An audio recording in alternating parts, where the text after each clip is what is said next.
But we must reduce corruption for us to grow in this country. Thank you, sir.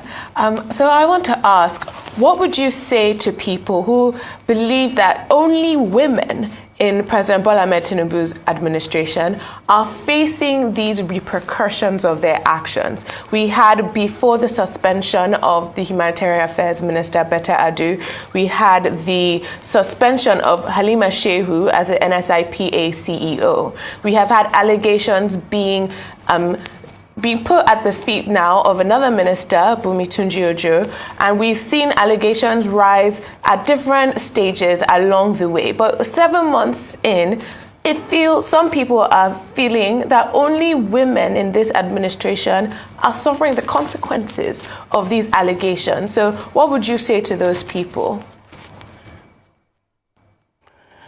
Well, I would say that it's a very unfair assessment, because this problem was discovered.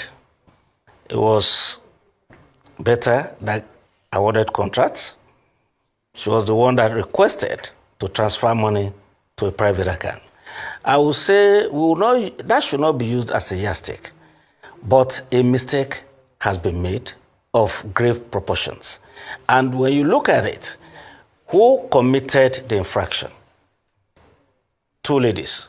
One was trying to take money so that maybe the minister would not have access to it, kept it in a private account, and the other one was issuing contracts out, which to the best of everybody's knowledge, I can't remember when the jobs were advertised, and how come somebody in the cabinet got almost 500 million in contract.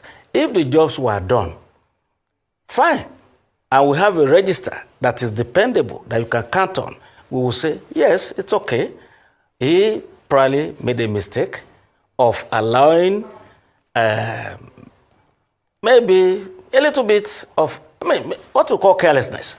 Because even if we want to believe that he didn't know that his company was being given a contract, did she follow the due process? So the next question, which is being asked about the merger. Sorry, yeah. Can you clarify? Yeah. Did who follow the due process? The minister, Betta Adu, or the minister, Tunji-Ojo? Yes. No, Betta Adu is the minister in charge of humanitarian. Okay. And she's the one that awarded contracts. And giving a contract to the company that belongs to a colleague, I think with the kind of profile that the Minister of Interior has, Nigerians would have been willing to overlook it, because he has done well in his ministry. If he just came around and apologized and said, well, I made a mistake, and I believe even the president would easily overlook it. But when you come into the public and start saying that you didn't know anything about a contract of 500 million or close to that, I think it was just a bit of carelessness. And you can look at maybe these are very young people, so the experience in public service might have failed, failed them in the process of carrying out their duties. Yes, sir. But so now, I wanted to the follow president up on that, because you said about overlooking, and they're young. Betta Adu is listed as being about 37 years old. So I would say that she's a contemporary in age with Tunji-Ojo, who also has experience, being in the National Assembly since 2019. So you believe that the president should overlook what Tunji-Ojo's, as you called it, I believe, mistakes are because of his role in the Ministry of Interior? I have not said that. If he had come to the public to say, I am sorry, I did not follow up, and it's a mistake, I believe people will be willing to overlook the thing. But when you coming to the public to say that you didn't know about it, that's what is making people very angry about the whole situation. So for me, that is a suggestion. To a person who can decide to overlook is Mr. President. We don't have the powers, to say we are forgiving anybody for anything. It's the president that appointed him. He's the boss. He's the one that can say, this is the step I want to take. But ordinarily, if such happens in the future, it's better for you to come clean and let people feel like, okay, this is a genuine person that is sorry about an error, a mistake. And there is nobody that cannot make a mistake. So that is the area that I think you really bungled the whole thing. The PR was a fiasco and a disaster.